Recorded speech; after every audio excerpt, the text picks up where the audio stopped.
We are live now.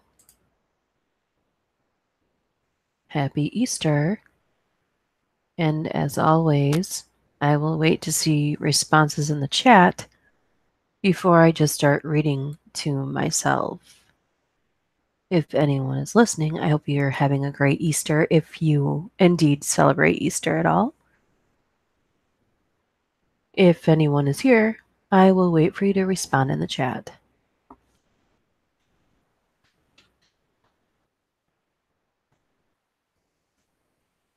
Hello, hello.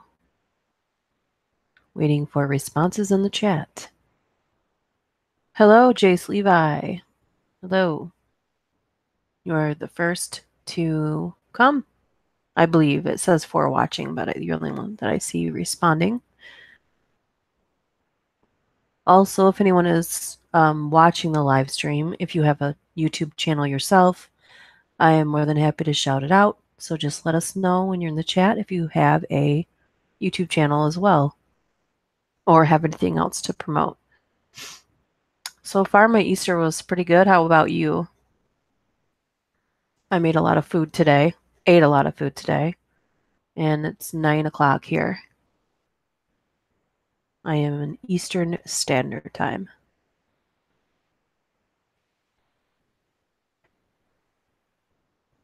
Today we're going to be talking about Bunnyman Bridge because it's Easter and why the hell not. Yeah, thought that would be appropriate for Easter. Hey, Angel A. Wow, sorry about that. It's on here too. Hey, Biznitch, what's up? Happy Easter? Happy Easter. That's how I usually say it too, but it's been excellent. Hope yours was too, or is still. 8 o'clock there. Awkward Black Gal. Is that, what is that called? Is that Central Time? Or Mountain? Is it? Man, I should know these things, the different time zones. Awkward. Veronica Keller, happy Easter. Happy Easter to you too. Everyone's calmed down. All the leftovers are put away. Super full. It's honestly kind of hard to. Have you ever been so full that it's difficult to talk? That's where I'm at. Whew. Ate a lot of food today. Ecstatic. Hilarious, Jace Levi. If you didn't pop in yet, I did say we're going to be talking about Bunnyman Bridge. Since it is Easter, I thought it was appropriate to talk about something bunny related. And we don't talk about lighthearted subjects here, so why not? Bunnyman Bridge seems to be, a legend that, well, some people say it's based off of a real event, and some people say it's just an urban legend. So I think it's up to you to decide whether or not any of the legends are true. After that, we're going to explore something funny, so yeah.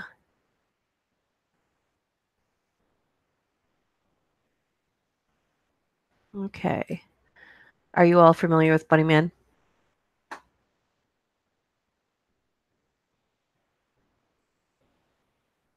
Not seeing a response in the chat. Let me know if there's any lag also. Do I believe in the paranormal? Yes. I believe in all things are possible. TV contract, you're hilarious.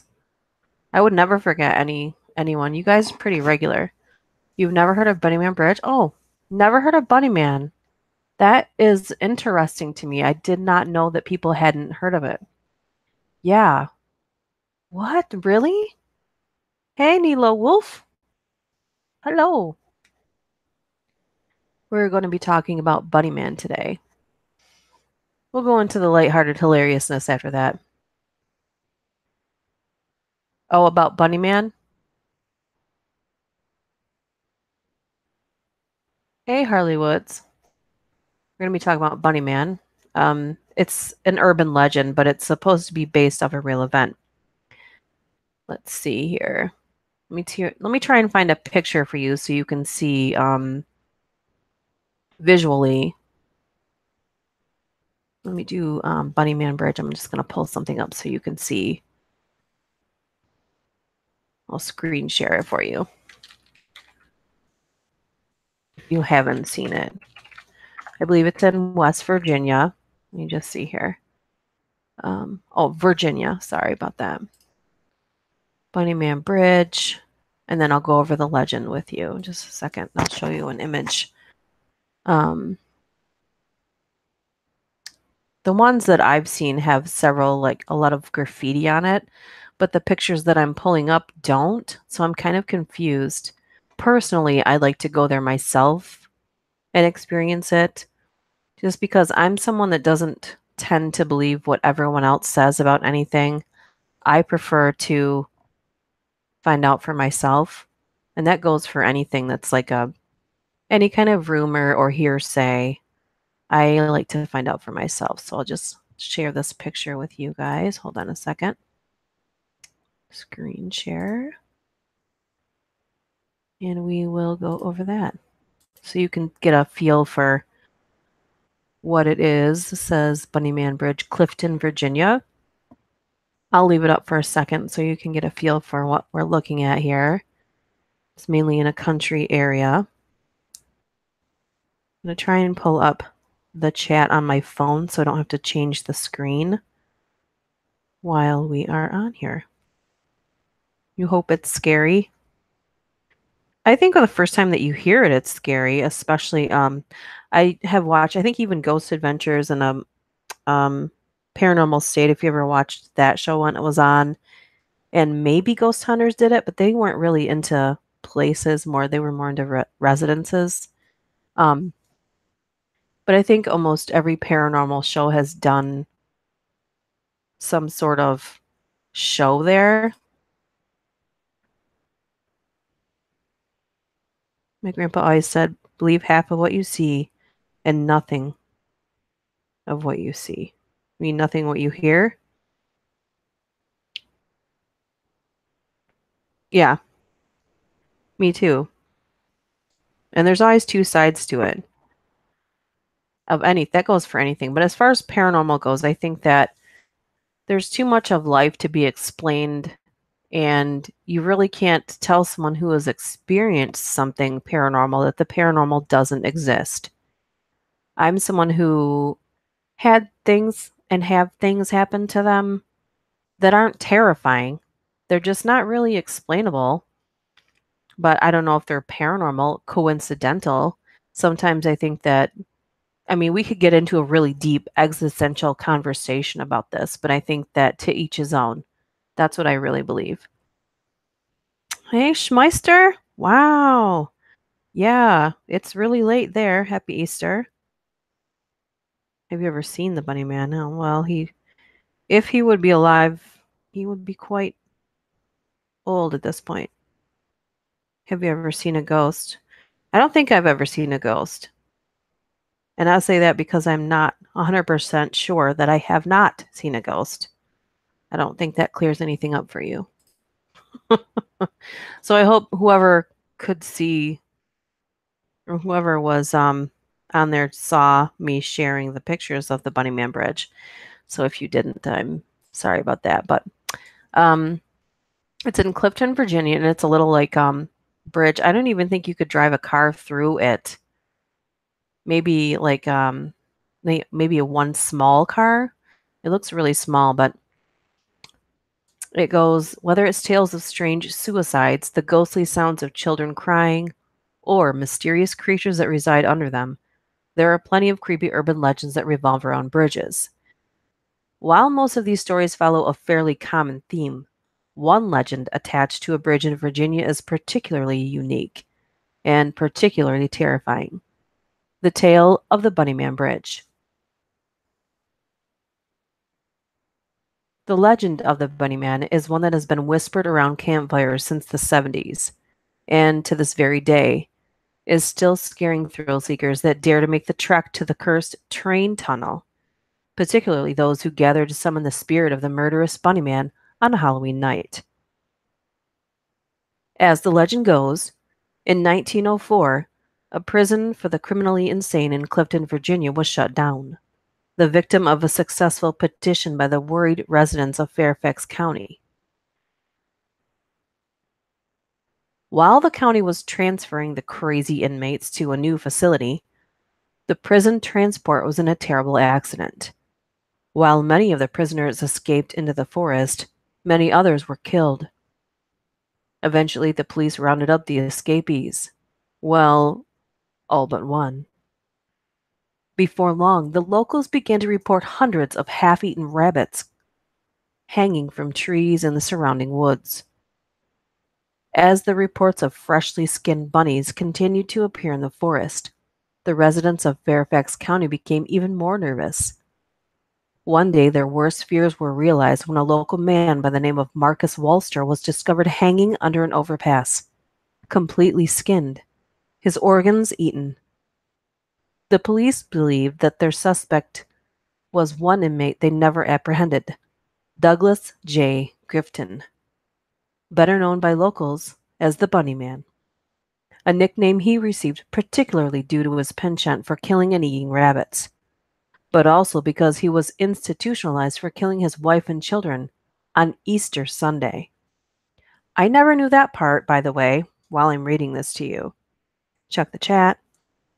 Jace Levi says, I believe in ghosts because I've experienced paranormal. Angel A says, it's clear. Poor bunnies. Damn Gypsy, hey.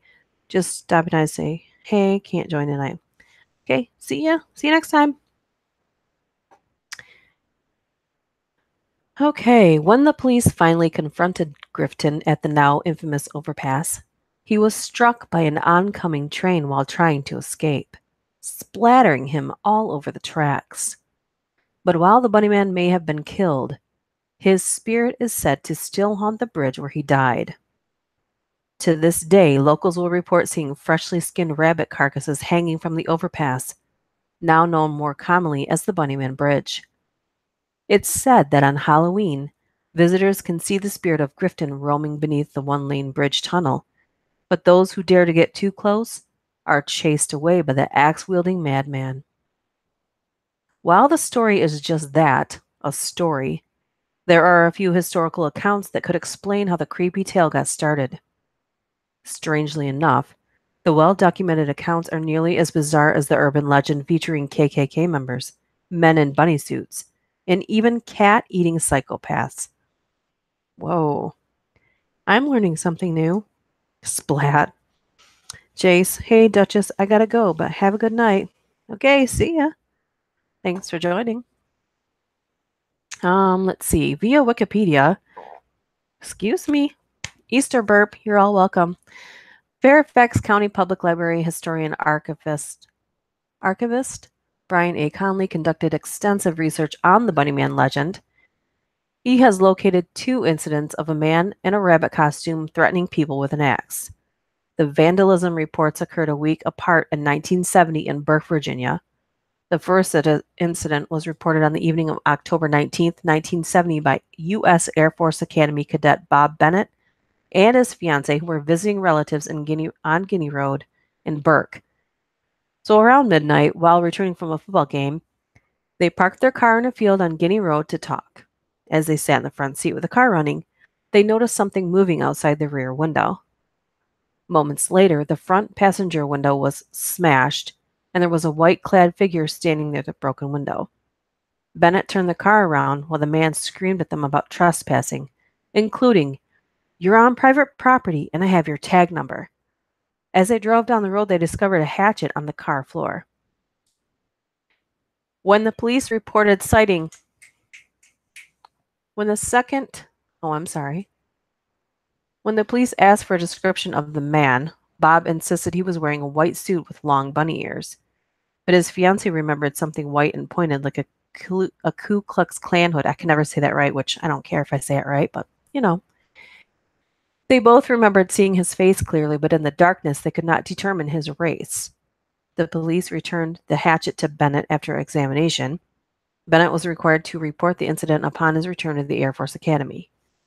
The second reported sighting occurred on the evening of October 29, 1970, when construction security guard Paul Phillips approached a man standing on the porch of an unfinished home in Kings Park West on Guinea Road. That was a sentence. Whew. Anyway, Phillips said the man was wearing a gray, black, and white bunny suit and was about 20 years old, 5 feet 8, weighed about 175. The man began chopping at a porch post with a long-handled axe, saying, "All you people trespass around here. If you don't get out of here, I'm going to bust you on the head." The Fairfax County Police opened investigations into both incidents, but both were eventually closed for lack of evidence.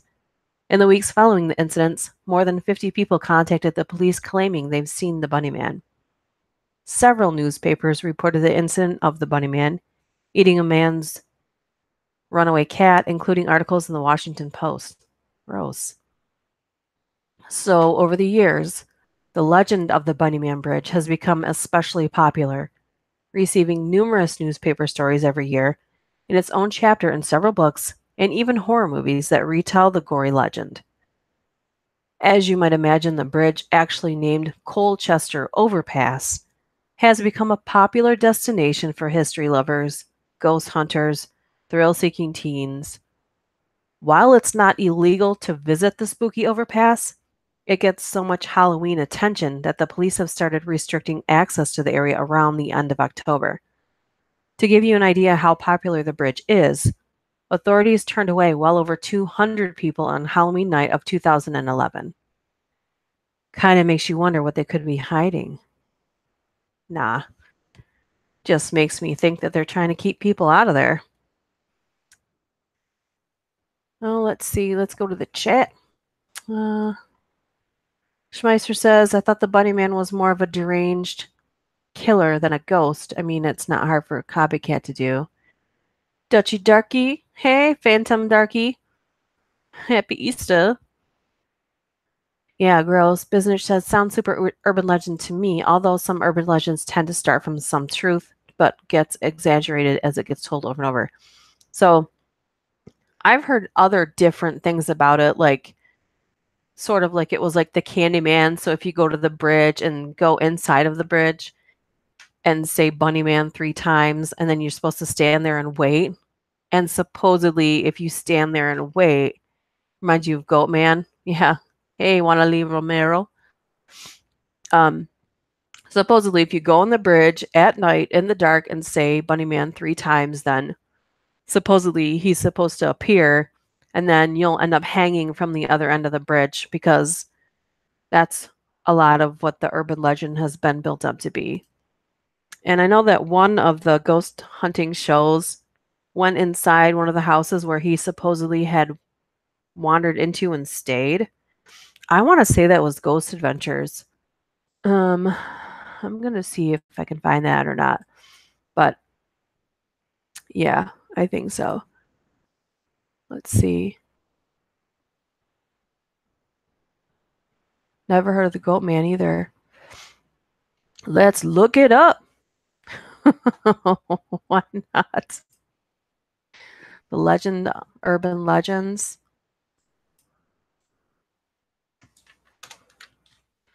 I think that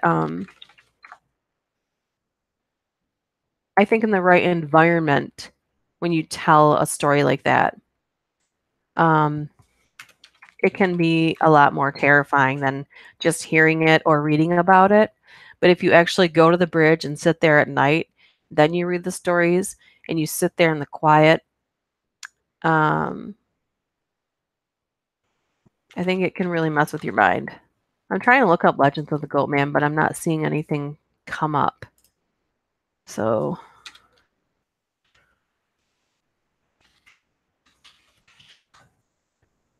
check the chat.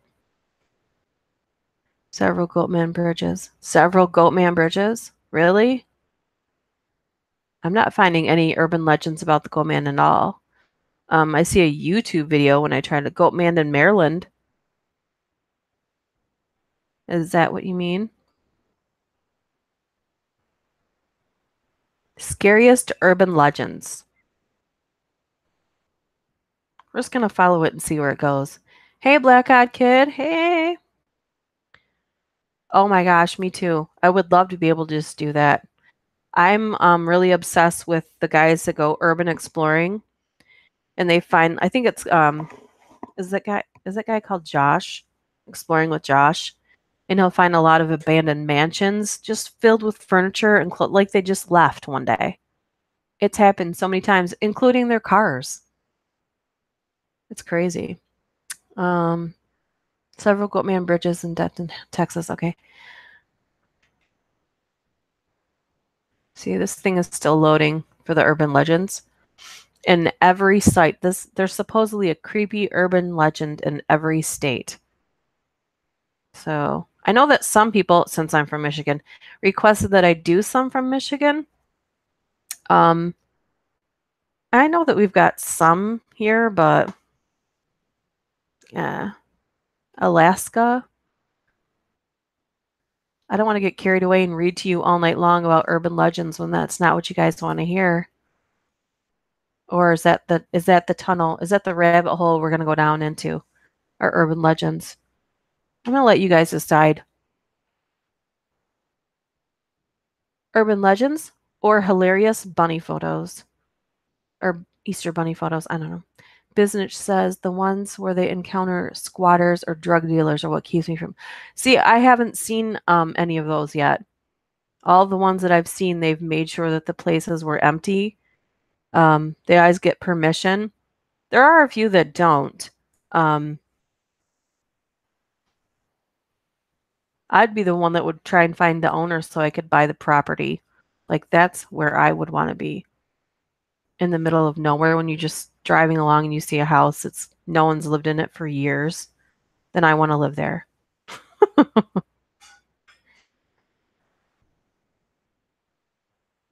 going to let you guys decide if we're going to go down the urban legends rabbit hole.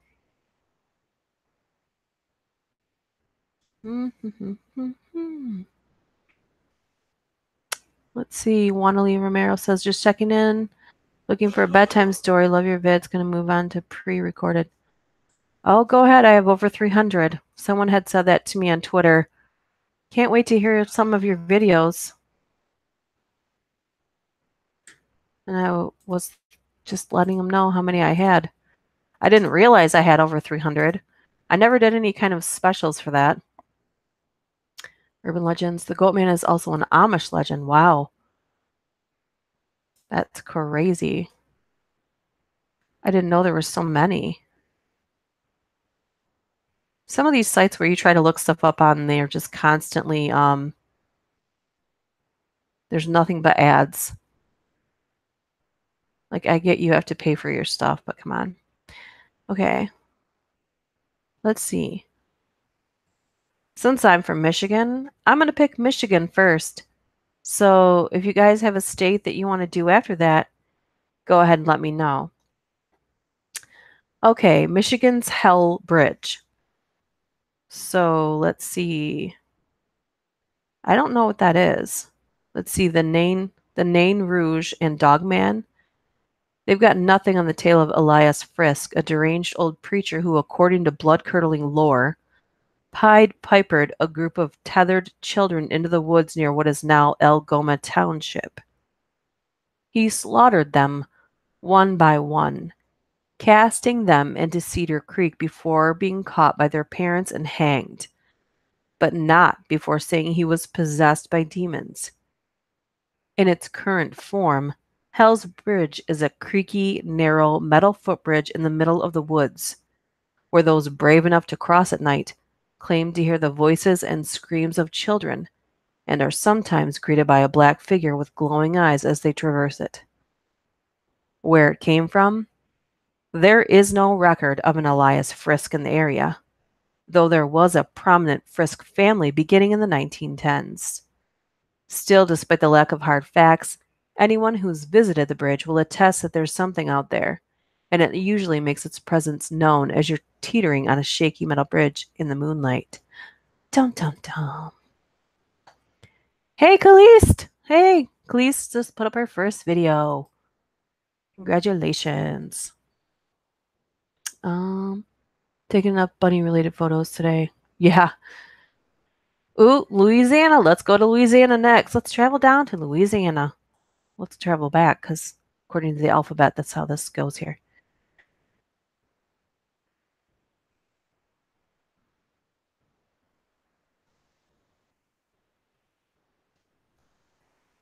Louisiana. Okay. In Louisiana, they have focused on the vampire Comte de Saint Germain. Why it's creepy? As far as spooky shit goes, Louisiana does not rely solely on voodoo, hoodoo ghosts, and Woody Harrelson's accent from True Detective. Like any debonair bloodsucker male vampire worth its garlic, Jacques Saint Germain's hobby is seducing attractive young females in New Orleans, only to promptly drink their blood. By some accounts, he was born in the early 1700s. In others, he's been alive since Christ. After dying in 1783, he was spotted all over Europe before reappearing to terrorize New Orleans in 1902. He's still on his blood drinking binge in the French Quarter today, though now he just goes by Jack. Nice rebrand. Where it came from? Comte de Saint Germain was certainly a real person, alchemist, an all-round high society snob who befriended a laundry list of famous 18th century luminaries. He ran with crews including King Louis XV, Catherine the Great, and the philosopher Voltaire, who said he was a man who never dies and knows everything. He has been tied to several local murders, and in the 70s, French pseudo-celeb named Richard Chanfray publicly claimed to be the infamous Saint Germain. But then he died of a drug overdose in 1983. Or did he? Dum dum dum. Any other states? Any other states now? You used to terrorize New Orleans in 1902. Oh, we found him. Now you're going to have to change your Twitter handle again. I'm sorry to hear that, Kahlest. I hope you feel better. Close those eyes. New York. Let's go to New York next if anybody else has a... Yeah, I did Michigan. Michigan. There was only like... Yeah. I'm sure there's more for Michigan. We should do one of those, Phantom, where we collab on like Michigan urban legends. Nobody steal that. That's our idea. No one else can have that. It's ours. All right. We are going to New York next. Let's see what New York has to offer. Besides shopping. But let's see. Okay. New York's is the Montauk Project. Why it's creepy. The Montauk Project, a series of alleged government experiences, conducted in Montauk, Long Island in the early 80s. Reportedly served as one of the Duffer Brothers' main inspirations for Stranger Things. The original working title of the show was even called Montauk. So now we're talking about psychological warfare, experimenting on children, opening portals to other dimensions, and various other nefarious government-funded creepiness. Well, you've probably seen the show anyway. Where it came from was while there were rumors circulating around shady government activity in the southeastern tip of Long Island for nearly a decade prior, the legend wasn't fully baked until the early 1990s, when Peter B. Nichols, a parapsychologist and electrical engineer, helped pen the Montauk Project Experiments in Time, which detailed a slew of salacious, repressed memories from his days working in Montauk, corroborated by other colleagues. The book detailed time warps to Mars, genetic experiments, and 11-esque psychic child spies. The Montauk Project itself is said to be a piece of a larger psychological warfare conspiracy called the Philadelphia Experiment, which naturally inspired its own film too. Wow, that was a mouthful. Ooh. Montauk Monster? No. Ooh, South Carolina? Japan? I don't know if we're going to go outside of the United States today, but Japan has so many. South Carolina. Let's go there next. I did pass something for Nevada, so I'm going to write that down. Area 51. I'm obsessed with Area 51, but of course, once you know about something that the government is involved in, they will have removed it and all evidence of it. So anyone who has any evidence of it will be deemed crazy, and then no one will believe what they're saying. So whatever. Poland. I love you, Phantom, but I think we're gonna stick in the United States today. But I'm gonna keep these. What does Poland have for urban legends? I'm gonna look that up, but later. But right now we're gonna go to South Carolina. Mm-hmm. And then we're gonna go to North Dakota because I just saw something cool for that one. I really do love urban legends, especially when there's enough backstory for you to almost kind of believe it. Bunny Man is just like not. I just started there because it's Easter, good starting point. South Carolina, here we come. Boo hags. Boo hags is basically traditional vampires. Oh, boo hags make traditional vampires seem like Robert Pattinson vampires. Boo hags are skinless beings that creep into people's homes in the low country, climb on their chests for a ride, and gain vitality by sucking out your breath. They also have a nasty habit of tearing off victims' skin and wearing it to keep themselves warm, though they'll usually just leave you short of breath and tired. Kind of sounds like a mix of a skinwalker and a vampire.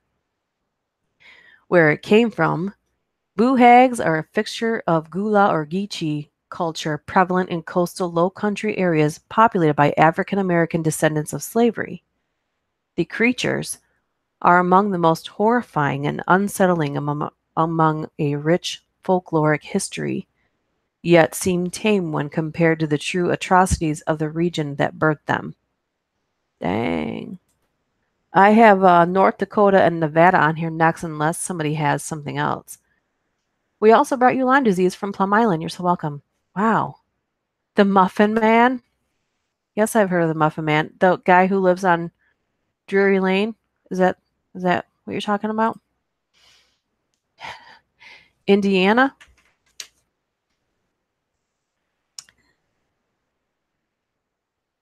I think that's the best state in the US. Michigan or South Carolina is. Phantom. Poland. Okay. The mystery of the flying underwear. There probably is something weird like that out there too. Let's see. Phantom says most of famous and at the same time oldest Polish urban legends is a tale of Black Volga, Tsarza Volga. Yeah, I did that up for one of my scariest Christmas legends or something like that. The story about the Russian limousine driving around town kidnapping children. Oh, yikes.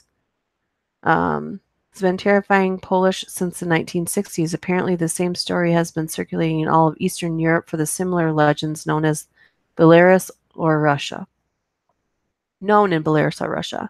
The aim of the kidnappings, as well as the identity of the driver, remain unclear depending on the version. Some people claimed it was Satanists, others that quite the contrary, the priests and nuns. Veronica Keller, wait, what? Damn, didn't know that. Okay, so if you guys don't have another state, I'm going to head to North Dakota next. That's where we're going.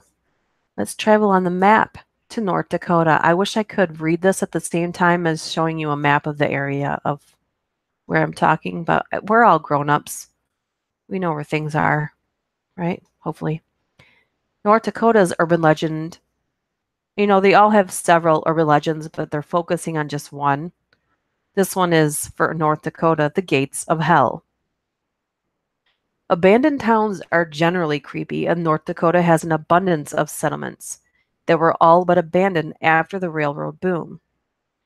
Tagus, though, takes the cake due to the little fact that people believe it once housed a Lutheran church that doubled as a hotbed for Satan worship.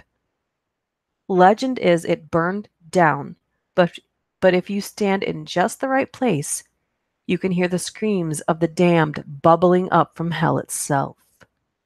There are also reports of hellhounds, glowing gravestones, and a ghost train. Vandals and revelers have made it the few people who call Tagus home very wary of visitors.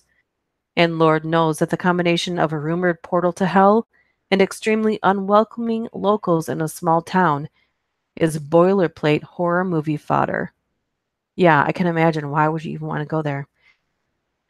The legend came from the Satanist business dating back to the satanic panic of the 80s, though Tagus has been spooky since its founding in 1900 and ever since the late 80s, when hundreds of high schoolers turned up for a vandalism-intensive Halloween party were run out of the ghost town.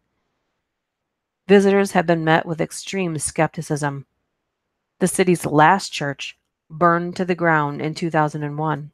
Yeah, I'm thinking don't build any more churches there. Just saying. Alabama.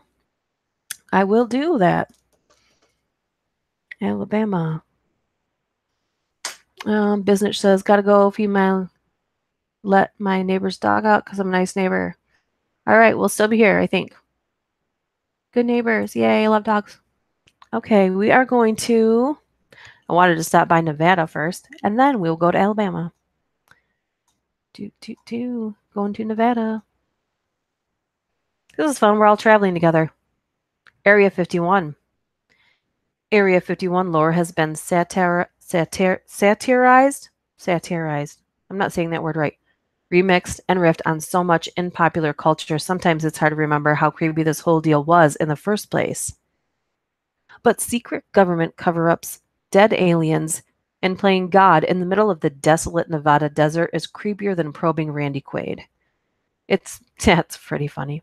It's been said that everything from time travel, genetic experiments, I don't know why I keep saying experiences instead of experiments. Anyways, and alien autopsies are commonplace at Area 51. Frankly, no one outside of high government knows what goes on in there.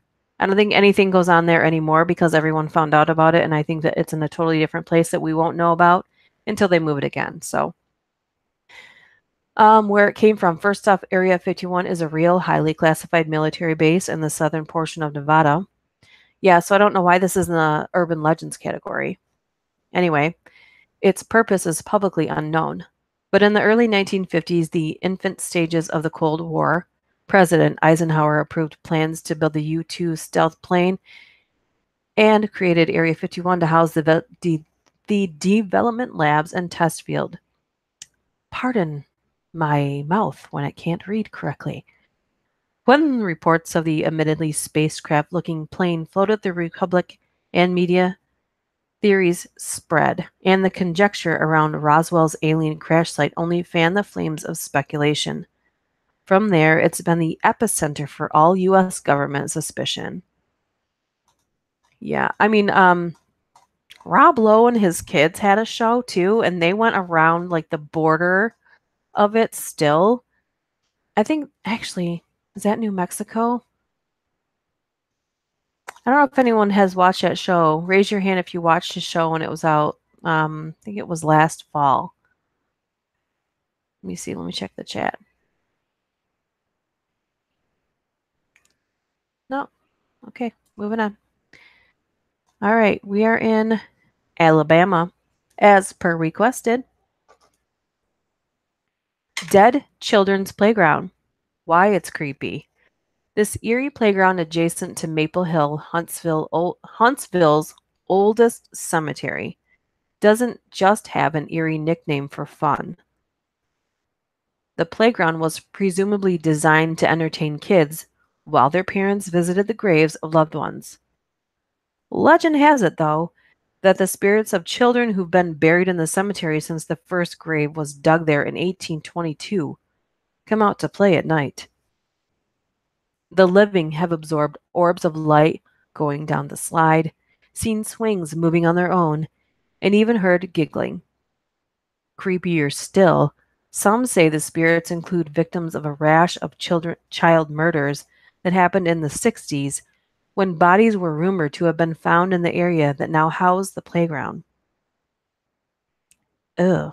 Where it came from, the playground itself wasn't open until 1985.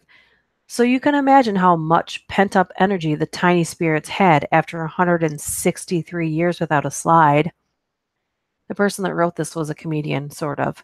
In 2007, the city tried to raise the park to make more room for graves and remove the slides and swings overnight. After public outcry, it was replaced with much more modern equipment, making it slightly less creepy to look at, and also probably resulting in some happier ghosts. Oh my god. Children ghosts are the scariest. Um, I don't know what I think that's sad that you'd be trapped in forever being a child and couldn't go anywhere. I think what's scary are when you hear hear about people thinking that they're interacting with a child ghost and it turns out not to be that. That's scary to me. That's really creepy. You ate too much pizza? Oh, I made too much food today. Way too much food. It's disgusting how much food I made today. I did see something in New Mexico, if anybody still wants to. Actually, here we are in Arizona, and their focus, skinwalkers. It's easy to feel uneasy while driving through the desolate desert roads of Arizona, especially at night. And particularly so when you hear a short burst of taps on your window while cruising at 60 miles an hour and turn to see the shape-shifting, mutilated half-human creature responsible for the high-speed interruption. Relax. It's only trying to rip the flesh off your bones. This legend is so ingrained in Arizona culture. When a Navajo woman was found brutally murdered in Flagstaff, the accused killer's defense in court was that the attack could have only been perpetrated by a skinwalker. There's even a defined and well-documented portion of the state known as Skinwalker Ranch, where you are most likely to see one of the creatures, not that you'd actually want to. The legend of the Skinwalkers, like so many ancient American urban legends, comes from Native American folklore. While it's fairly hard to gather specific details, as speaking of potentially sinister legends is seriously taboo in Navajo culture, it is understood that what non-Navajos refer to as skinwalkers are witch doctors who have become an evil reflection of everything the Navajo Nation values. Basically, they are men who've transformed into malevolent, murderous creatures that have no qualms using their spiritual powers to kill. Navajo medicine men are trained to learn both good and evil aspects of their power, and skinwalkers are those who have turned to the dark side. It's all very Star Wars and frankly terrifying. That's just one take on it, and I know that most people, especially Native Americans, would have many things to say about this. All I know is that I've only done 2 Skinwalker stories. One was a collab with Mr. Saberine, and one was about a year ago at this time. I think it's been a year now. And I will tell you that not a lot scares me, but when I did that Skinwalker video for 3 nights in a row, my dogs randomly barked like crazy at my sliding door at 3 o'clock in the morning. And I kept hearing things around my house. Maybe it was psychosomatic. Of course, it could have been. But the coincidence was quite terrifying. Do I watch Supernatural? I need to. I know that everybody loves that show. Do they still make new episodes of it? Because it's been on for a long time, hasn't it? I think I have avoided doing more Skinwalker stories and just saying it like you're not supposed to freaking say it. Just saying.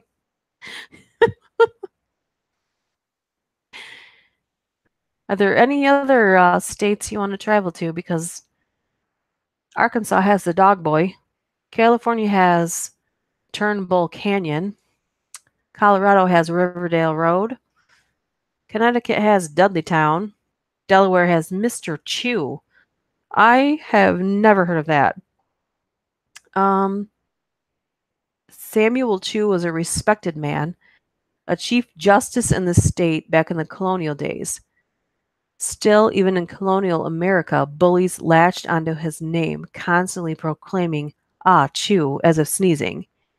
He apparently hated it so much that his spirit still stalks those who mock him, showing up in his robes and powdered wig to scare the ever-loving crap out of people who can't resist the easy joke at the expense of a centuries-dead legislator. Wow. Okay, Chew was a very much a real man, serving as a justice of the three lower counties until he died in 1743. Things got so unsettling that people eventually held a funeral for the ghost in Dover's Green, laying his spirit to rest in an ornate grave. He seemed to be placated, though he's still known to mess with the smartasses who sneeze at the mention of his name. Ha! Wow. Washington. California and Washington. All right. Let's go back to California really quick. And then we'll go travel to Washington. Mr. Chew. Ah, Chew. Just kidding. Okay. Let's go back to California. California. Before I say this, I will just say that if you haven't watched SNL's The Californians and you are someone who likes comedy, I would highly suggest it because it's just ridiculous and it's hilarious. Anyway, California. The many horrors of Turnbull Canyon. Located near LA between Whittier and City of Industry, Turnbull is a 49,000-acre smorgasbord of a nightmare fuel set amid the scenic hills. You want your scares rooted in American history? The natives called it Hutagun. I can't even pronounce it. Hutukna, or the place of the devil, where the ghosts of those slain for not converting to Christianity dwell alongside witches and Satanists who reportedly use the place to sacrifice children whose spirits now walk the canyon and dangle from trees. They're joined by the ghosts of 21 kids who perished in a plane crash back in '52. Allegedly, as there's no existing record of it. Then there's the remain of the old insane asylum that came back to life to kill a teen in the 1960s via a long dormant electrical wire. There are cults, alien encounters, gravity hills, and it goes on and on. Basically, if it's something that gets under your skin, there's a story about it happening in this seemingly cursed canyon. Where it came from, the place's evil vibe dates back centuries, though it wasn't until the site was established as a fur trapping site in 1845 that things started getting really intense. With word of the site's terrors traveling far and wide and making it a place visited as much for its beauty as morbid curiosity. Now we're going to Washington.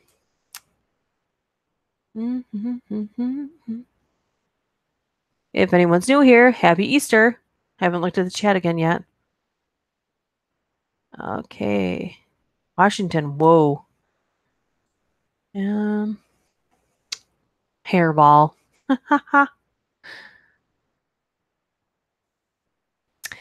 Washington's urban legend is the 13 Steps to Hell. Basically the opposite of the Zeppelin song, the Maltby Cemetery itself the subject of rumors associating with Satanism. It's rumored to include a subterranean tomb for a really creepy rich family that could be accessed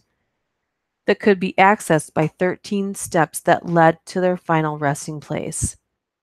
Or the final resting place of every damned soul in history, as legend has it that descending the entire staircase led you to glimpse hell itself.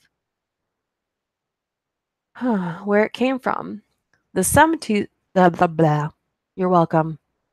The cemetery's been around since 1901, though the crypt itself dates back. The crypt itself has been lost to time, so there's no actual date as to how long that's been there. And the stairs have themselves, which have been bulldozed and covered in concrete, but it hasn't stopped curious paranormal masochists from trespassing on the secluded private property, allegedly showing up at the cemetery at night eager to unearth it via nocturnal excavation missions, and being greeted by the cemetery's other apparitions. I'm going to go to West Virginia next unless someone else has another state they want to go to. Oh no, I'm late. Oh no. Hey, Dark Scholar. I'll catch you next time. Keep up the good work. Love your channel. Bye, Angeli. Element, hey. We're going through urban legends. Just going randomly from state to state. We're going to go to West Virginia this time for the Mothman. I have a secret obsession with the Mothman, too. I really, really want to go to West Virginia and just troll around there and see what I can see. Really would love to do it. Anyway, the Mothman was introduced to West Virginia in 1966 with the best newspaper headline ever. Couple sees man-sized bird creature something. That's the actual headline that was on the newspaper. From there, residents all over West Virginia reported seeing the winged, human-like, red-eyed creature around the state. Unsure if it was a demon, alien, or genetic experiment gone wrong. Even as recently as 2016, Mothman sightings have made the news. Yes, the actual news. The myth dates back to that initial newspaper piece, but the legend has been long propagated in pop culture, inspiring a horror novel and the subsequent Richard Gere film adaptation. In Point Pleasant, where the original incident was recorded, there's a Mothman museum, a Mothman festival, and a sizable statue. The Mothman has become big business, and if nothing else, he clearly paved the way for a tabloid darling, the Bat Child. That's weird. I've never heard of that one. Aw, welcome. It's death. If there's anything more scary than eating too much food that's probably way too high in sodium and possibly cholesterol, is seeing death show up to the chat. Cole Hood, I'm from Oklahoma. Not sure if we have any urban legends. I don't think we went to Oklahoma yet, but we can travel there. Okay, hello to both of you. Hope that's going good. Death has made a video for us, and I will be putting it up tomorrow. I'm sorry to Death. Please don't kill me yet. I'm not ready to go. Let's travel back in time. They're back all over the map to Oklahoma. This one's legend. I know that each state has several legends, but this list I'm reading from has focused on one per state. This one is the Skirvin Hotel. Why it's creepy? Because the place is basically Oklahoma's equivalent to the hotel from The Shining, a luxury hotel whose permanent residents include eternally crying babies, a ghost that likes to grope people in the shower, spirits that slam doors, and the ghost of the original owner's mistress who allegedly died along with his illegitimate child, and who still walks the halls with a stroller. It's so prevalent that even the toughest of NBA players who stay at the posh hotel when in Oklahoma often find themselves seeking alternate accommodations, and that's before the bedbugs start biting. Ew. Where it came from, the place was built in 1911, and shortly thereafter, original owner Fred Scherobel was shot to death, but not before allegedly impregnating a maid who perished on the 10th floor. And it's all been downhill from there. Even a renovation in the early 90s didn't scrub the supernatural from the most haunted hotel in Oklahoma.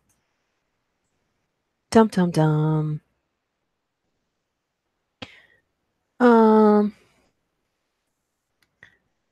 I'm not. I like hearing you. Okay, good. Phew. Death isn't going to take me today. Everyone's a witness to that. Totally forgot about that. Yeah, I'm back. Very suspicious. Okay.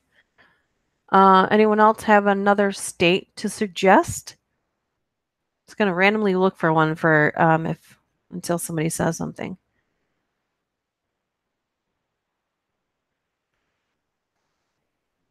New Mexico's chupacabra.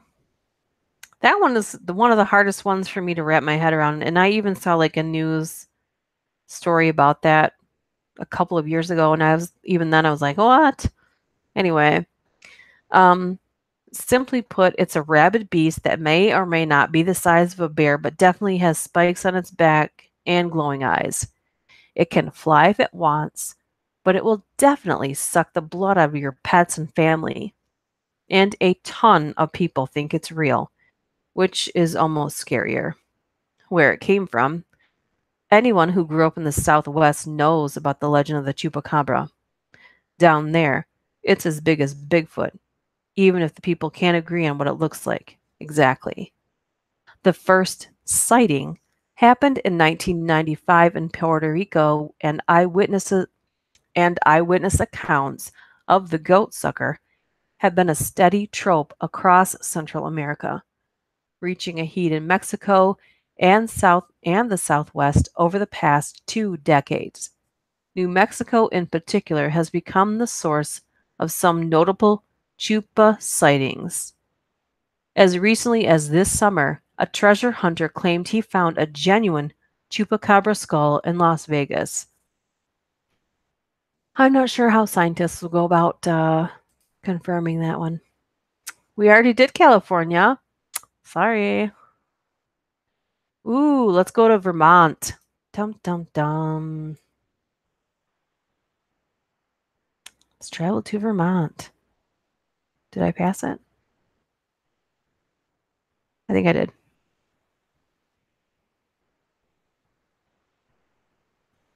Okay. Vermont's focused urban legend is called the Hayden family curse. You know a curse is serious when it takes down an entire lineage and still manages to bother people after everyone else is dead. William Hayden was a wealthy landowner in Albany, Vermont in the early 1800s, but he never repaid his wealthier mother-in-law for loaning him some major funds over the years. After much complaining, she became mysteriously ill, accused William of poisoning her, and, with her dying breath, said, "The Hayden name shall die in the third generation, and the last to bear the name shall die in poverty." The Hayden family barely made it another 100 years after being plagued with financial catastrophes and illnesses. Phantom music, mysterious lights, and other assorted paranormal activity is said to haunt their estate in Albany, along with a ghost of vengeful mother-in-law too. She's really mad at this guy. So it came from, and where it came from, in some versions, William Hayden was a Gatsby-esque party boy who quite knowingly blew all his mother-in-law's funds on lavish parties and ornate decorations for his home, building the family's local fame and infamy, which probably just fueled the rumor mill. And when all the Haydens died, a wealthy Canadian family moved in their mansion and allegedly used the home for bootlegging and smuggling. Oh, for smuggling Chinese immigrants for slave labor. So, yeah, even if the curse isn't real, the house itself still has some dark history. Wow. Yeah. The Clinton Road. We're just focusing on one per state in this. Did we go to Massachusetts yet? I think we went to Delaware, but we didn't go to Massachusetts yet. So let's go to Massachusetts. Traveling to Massachusetts. There's some fancy music for you while you wait for me to go to Massachusetts. I don't know if I'll keep this up because anyone listening to this is going to think I'm completely insane, which I am, so never mind. Okay. Massachusetts is the curse of Giles Corey. Why it's creepy. The Salem witch trials were creepy enough to begin with. go read The Crucible again if you don't believe it.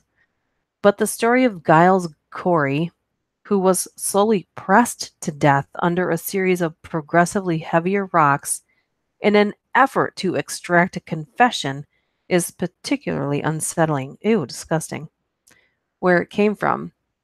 Legend has it he uttered a curse against Salem right before his dying breath. You could understand why he'd have some ill will. So, for generations, his apparition has allegedly appeared in the cemetery before something terrible is about to happen, including a 1914 fire that burned down a sizable portion of the city. There has also been a series of tragedies that hit Salem's sheriff's office, starting with the 1696 heart attack that killed George Corwin 4 years after he presided over the trials. That seems like a stretch. Wow. Hawaii? Hey, what's up? Harry Rods, what's up? And so, if you really don't want to, then why it's already done. She said, I didn't kill him. Duchess Dark Origin. Okay. Let's go to Hawaii. Per Harry. I did see one too, and I went right past it. I have a secret obsession with Hawaii, but I feel like if I ever visit there, I won't come back because it's going to be too beautiful. Anyway, Hawaii's focused urban legend is called the Night Marchers. I think I did some stories on beaches, haunted beaches. I don't know. It was last year. I'll have to go back through some of my stories and see. Anyways, Hawaii's urban legend is called the Night Marchers. Why it's creepy. Picture yourself on a scenic Hawaiian beach at night. Imagine a full moon and a cool breeze running across the sand. Dreamy. But if you hear the faint sounds of drums pounding in the distance, or see a barrage of torches out on the horizon, it could be your worst nightmare. The spirits of ancient Hawaiian warriors dedicated to protecting the islands from all outside threats will only spare your life if you, reportedly, lay face down, pee on yourself in submission, or if, miraculously, you share a bloodline with one of the warriors. Good luck peeing on yourself, tourist. Where it came from. The first alleged encounter with the night marches, known as Huaka Lepo, I know I didn't say it that way, in Hawaiian, was recorded when Captain Cook arrived on Hawaiian shores in 1778. In Hawaiian tradition, the night marchers' role in life was to protect sacred members of the community. In modern times, their spirits have been reported all throughout the islands, mainly at the sites of sacrificial temples and other sacred grounds. And the decidedly corporate Davies Pacific Center building in downtown Honolulu. Damn. Apparently, they still protect the island from outsiders, and if you buy into the legend, they always will. Woo! Where you guys want to travel next? Sounds like the Mothman was spotted. Me's Harry, PM myself. Yeah, I mean, I just probably would think it was some sort of luau happening, and I got to be near it. Any other states? I'll troll the states and see. I know that I passed a few that I wanted to see or wanted to hear about that I hadn't heard about before myself. Arkansas has the Dog Boy, which I would think would be similar to the Dog Man, except for it's a boy, but the name sounds kind of goofy, or actually kind of like goofy, but if you find yourself at 65 Mulberry Street in the middle of the minuscule Arkansas town of Quitman, you won't laugh if you see the hulking outline of a 300-pound half-man, half-beast, complete with glowing animal eyes, glaring out of the windows. Walk quickly, as he has been known to chase people down his street, biting at their heels. Kind of like a dog, actually. Where it came from, this is actually the rare urban legend where the story behind the story ends up being even creepier than the folklore. So, Gerald Bettis, the only son of the Bettis family of 65 Mulberry, was always a problem child. but not in the cute Junior Healy way. Bettis would collect and torture animals, hence the dog boy moniker, before turning his sociopathic focus to his elderly parents, allegedly imprisoning them in their own home and potentially even murdering his father. Eventually, Bettis would be imprisoned for growing marijuana on his back porch and would die in a state penitentiary in 1988 of a drug overdose. Wow, that's sad, not scary. Oregon. Let's travel to Oregon. Thanks, Harry. Happy Easter, whoever's coming and going. Happy Easter. We're just going through urban legends. We started with Bunnyman and we went down the rabbit hole of urban legends state by state. So I found a list and it's got one urban legend per state. You could really probably pick. I could probably really pick a state and just focus on them. I know Michigan has Dogman, so and even more one I didn't know of. But anyway, hence Oregon. Like I know Oregon probably has several, but they're focusing on the Bandage Man of Cannon Beach. Why it's creepy. Far from rooted in history scares of Portland's Shanghai tunnels, the Bandage Man haunts a lonely patch of decommissioned highway near the idyllic coast town of Cannon Beach. Like many slightly pervy ghosts, he likes to mess with randy teenagers making out in their cars, though more sinister legends have him eating dogs, wandering the windswept roadside, and even jumping in the back of pickups and sedans, filling the car with the scent of rotting flesh. Where it came from. The Bandage Man, most popularly a logger hacked up at the nearby mill, made his earliest documented appearance in the 50s, and he was likely a spook story told around beachfront bonfires by teens weaned on monster movies, thus the silly mummy-like roots. Still, after hearing that tale late at night, then retiring to the confines of a secluded road for a third base action, it's a story that carries on enough creepy weight to seriously kill the mood, which is why it's persisted for decades. Dum dum dum. Banalana. Happy Easter. Just how you say Oregon. Is it Oregon? Is it Oregon? It's probably my almost Canadian accent, eh? I'm really close. Like I know that sometimes it depends on what I've been listening to that day. If it's other people say it sounds kind of Canadian, and then a southern accent can slip in there too. I don't know. It depends on the day. Alaska and Maine. West Virginia. Didn't I do West Virginia? Alaska, Maine, and I'll write down West Virginia just in case. I guess we're just going to end up at each state anyway, but it's better. Happy Easter to you too, Banalana. Happy Easter, anybody coming and going. We are going to travel to Alaska. I was thinking I already did that one, but I guess I didn't.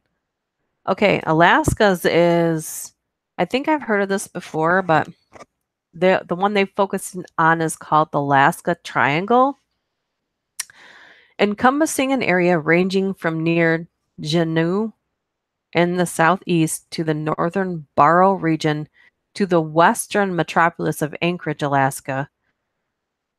Alaska's answer to the Bermuda Triangle is comprised some of the most barren wilderness in the U.S., and it apparently craves souls. More than 20,000 people have gone missing without a trace in the area during the past half-century alone. Are they being consumed by the mythological beings like the beastly Kalut or the ghoulish kidnapper Qualapelek, lost on extreme hikes, or simply vanishing into the dark vortex? Nobody knows, though it's not for lack of trying. When the government lost House Majority Leader Hale Boggs' Cessna to the Triangle in 1972, A massive search turned up tons of conspiracy theories, but no bodies. Where it came from, the area has been associated with evil spirits, and the Tlingit lore for centuries attributed trickster demons for luring people to an icy death. Others believe the area exists amid an electromagnetically fueled vile vortex. Still others think it's a Darwinian result of explorers taking on nature. Regardless, the area continues to claim people, and underneath that massive blanket of snow and rock likely lies one of the largest and best preserved mass graves in the world. Yeah, I think that when people go somewhere like Alaska, not knowing how much wilderness they would be immersed in and not knowing how to protect themselves against it and not knowing the area, I think that probably is the most likely thing. They just probably didn't make it through the elements. But I mean, there's also a lot of wild animals out there to attribute to that too. Okay, we are moving on to Maine per request. Let's travel to Maine. This is the fastest I've ever seen the country, by the way. So glad you're all with me to do this. Maine. Maine's focused urban legend. Again, this is just one. This is the Wood Island Light. Instead of providing useful light to help ships navigate, the lighthouse on Wood Island reportedly provides a space for strange moans, unexplained shadows, and other indicators of paranormal activity commonly attributed to a murder-suicide that took place there decades ago. So this legend came from Howard Hobbs, a local fisherman and drifter, really did murder his landlord, Fred Milliken, on the Wood Island in 1896. Hobbs had been drinking and, after shooting Milliken, left the scene and turned his rifle on himself. You can read about the events of that day in all of their 19th century newspaper glory, and I can share the link with you guys if you want. From ghost experts who weigh in on such things, Hobbs is generally considered the likeliest candidate to still be haunting the lighthouse. So I can copy that link if anybody wants it. What? Ghost Eagle, who has a channel, by the way. So does Death. I did say this at the beginning because Kahlest has a channel and Phantom of Darkness has a channel too. But I kind of figured everybody coming here already knew that. But Ghost Eagle just has, I think, his 4th or 5th video up. That's really awesome of you, Ghost Eagle. Death has a channel up also. Trying to think of if I forgot to mention anybody. Usually I generally ask anybody who has a channel to shout it out. So Ghost Eagle, you're our newest patron on Patreon too, by the way. So I would really like to mention that. Because I don't know where your donations on YouTube, I never get them. They just kind of stay at YouTube. But I mean, I really appreciate the thought.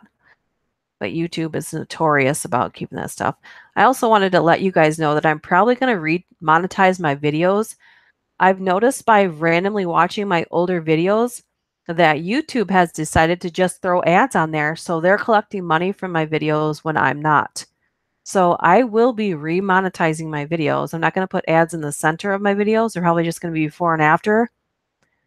But I don't think it's ethical in any way whatsoever for them to collect money from my videos when I'm not even collecting money from my videos. So yeah, just letting you guys know that. Which I'll also explain, but anyway. Ghost Eagle, we are doing urban legends. We started with Bunnyman and we've kind of went down into the rabbit hole of urban legends. We went to, I don't know, maybe 20 states at this point. So if you have a state to go to, let us know. Let's see. I don't know how many more I'm going to do. Also, happy Easter. Whoever's joining us, Ghost Eagle and Banalana. If anyone else is new here. We went to Louisiana already. We didn't go to Kentucky yet. Kansas. Let's do Kansas. Let's see. Kansas is called Stull's Gateway to Hell. Why it's creepy. The tiny town of Stull has counted very few residents since it was founded in 1856. The most famous is rumored to be Lucifer himself, who some say appear at the town's cemetery on Halloween and spring equinox. They say he uses a site where a roofless church once stood as a portal to and from hell. Some say that he's drawn to the site of frequent witch hangings. Others believe one of the graves actually contains Satan's own child. Either way, new graves continue to be dug, despite signs warning against trespassers, perhaps referring directly to the Prince of Darkness himself, or the cults that are rumored to flock to the grounds. Where it came from, the first published article about the horrors are traced back to a 1974 article in the University of Daly Kansan, though whispers about evil have perished since 1900 or so. In 1998, the hanging tree was torn down to stop people from visiting. It hasn't lessened the need for the small town to bolster an annual police presence to deter visitors from looking for a glimpse at the devil himself. Damn. That's messed up. New York, we did. And I didn't really know that New York had the Montauk Project, which actually inspired Stranger Things, the show on Netflix. So Stranger Things is based off the Montauk Project, which was crazy. I did not know that. Just saw there was a live video. Hey, we're still here. We're down the rabbit hole of urban legends. We're about an hour in, I think, at this point. We started at 9 o'clock. Cult of the Universal Friend. Oh, okay. Oh, well, did you do in New York yet? Cult helped establish my town. The leader's name, Jemima Wilkinson. If I really would like to take a state-by-state focus and do like a series, state-by-state focus of urban legends. I found a list that's got one per state. So that's really what we're going off of, because I know that each state has several. Like Michigan, where I live, has several of its own. And yeah, we're just going off one. Because really, you could take one state and focus an entire live stream on that. So I'm going to go to the next. If no one else has a state to request, I will wait just a second to see if one pops up, because we did already go to New York. We went to Alaska. We went to Maine. We went to West Virginia. We went to Nevada, North Dakota, Oklahoma, South Carolina, West Virginia, Alabama, California, Washington, Oregon, or Oregon. I don't know how you say it correctly. So I will randomly find another one for you guys here. Just a second. Let's see here. Did I already say we went to Louisiana? Because we did. And Maine. Did we go to Maryland yet? I'm just going to see. I don't think we went to Maryland yet. Because I just stumbled on Maryland has the legend of... Okay, Ghost Eagle says, I just thought I'd throw that out there. I used to work at the museum here, and I've learned so much about my town. Yeah, I bet. It's crazy how much you can learn. If your town, like my little town, has a museum too, and there's so much, like, we don't have anything creepy here, or if we do, no one's talked about it at all. But yeah, just going there, you can learn a lot about your town. Maryland. And you'll all be happy to know that their focused urban legend is the Goat Man. I can hear like little pops of joy. Maryland's infamous Goat Man allegedly does all the things you would expect a deranged half-goat, half-man to do. Kill teenagers, eats dogs, screams like a goat, etc.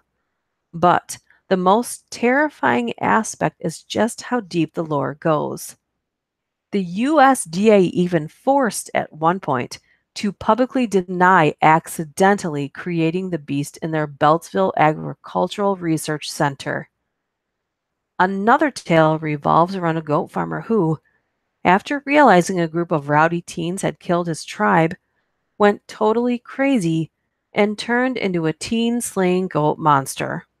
Where the legend came from, though the lore had been around for a while, the first recorded media mentions of the Goat Man occurred in 1971, courtesy of writer Karen Holzler of the Prince of George's County News.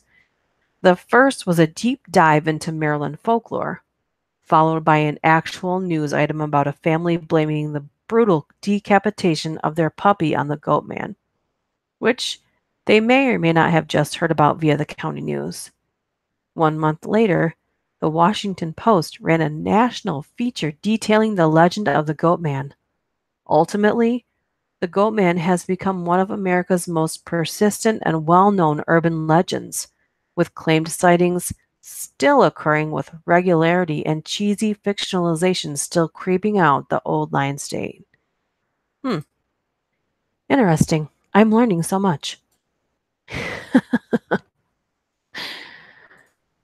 All right. We already did Massachusetts. We already did Michigan. If they don't sound, Missouri. Zombie Road. The dark canopied trail running through Wildwood, Missouri, just outside St. Louis, has been a hotbed of creepy tales for ages, often revolving around shadowy human figures following and frightening those along the trail. Where it came from.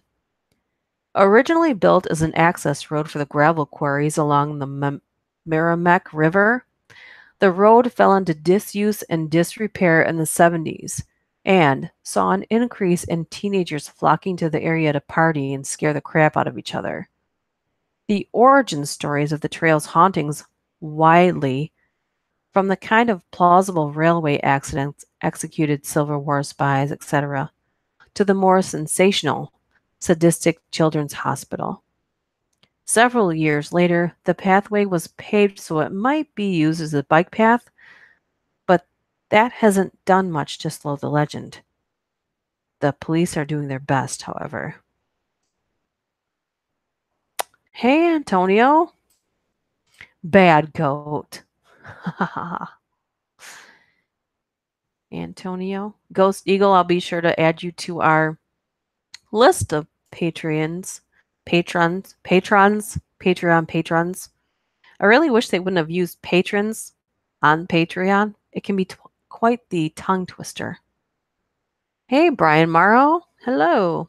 Brian Morrow is also on a new contributor to Patreon.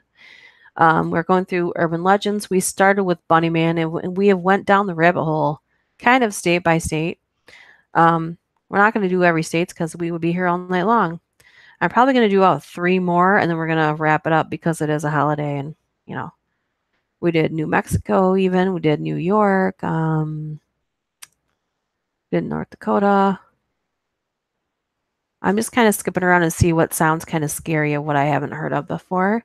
To see if you... Oh, Pennsylvania has Charlie No Face. According to legend, after a tragic childhood accident, Charlie No Face, aka the glowing green man, lost his face and turned radioactive, literally glowing a toxic green as he stalks western Pennsylvania highways at night. His main haunt is Piney Fork Tunnel, an abandoned freight tunnel in Hillsville. But if you seek him out, keep your foot on the accelerator. If he even manages to touch your car, it might stall out. Then you'll be hanging out with Charlie No Face for the rest of your probably short life. Where it came from? Ray Robinson was a real man. As a child in 1919, he was severely electrocuted by a trolley wire while peering into a bird's nest, which practically melted and disfigured his entire face. As an adult, Robinson walked western Pennsylvania highways, Route 351 to be exact, but only at night, as his shocking visage garnered unwanted attention. His glowing appearance is likely due to the petroleum jelly he needed to coat his damaged skin. Those who knew him claim he was incredibly sweet, though profoundly isolated, and no, he has nothing to do with Pennsylvania's other Green Man. Is that where the Green Lantern's from? Is that why?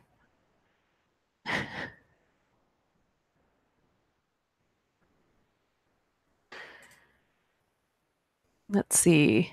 We did South Carolina. We did South Dakota. We did South Dakota? Walking Sam. Well, we'll do this anyway because I stopped here. South Dakota's urban legend focus is Walking Sam. A wave of suicides, 103 attempts as of December of 2014, on the Pine Bridge Indian Reservation in South Dakota. It's being attributed to the presence of the Walking Sam figure. Teenagers claim a slender, shadow-like spirit dubbed Walking Sam appears before them and commands them to kill themselves. Sound familiar? The first wave occurred in 2013 when 5 members of the Oglala Sioux tribe killed themselves. I know I did not pronounce that tribe correctly, and I am so sorry. And continued to spiral until depicting nooses hanging from a tree, revealing plans behind a teenage group suicide. The specter archetype that Walking Sam is based on has roots starting with the good old-fashioned boogeyman and works all the way down to the Slender Man told me to do a folklore of 2008.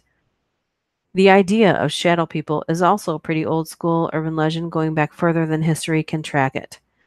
However, the character of Walking Sam himself has existed among the Lakota and Dakota Native American tribes for some time now, with a record of him being described in Peter Matheson's In the Spirit of Crazy Horse back in 1980, sometimes known as Stovepipe Hat Bigfoot or Taku Hay. The character's been spotted by South Dakota Sioux and Little Eagle tribes as far back as 1974. Huh, crazy. He lost his face.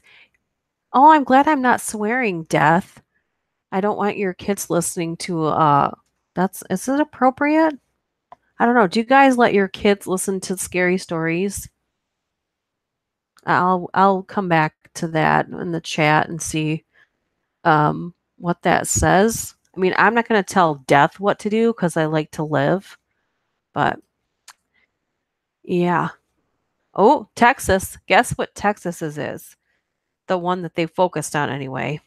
Black-eyed children. Now, I think that this is not regionally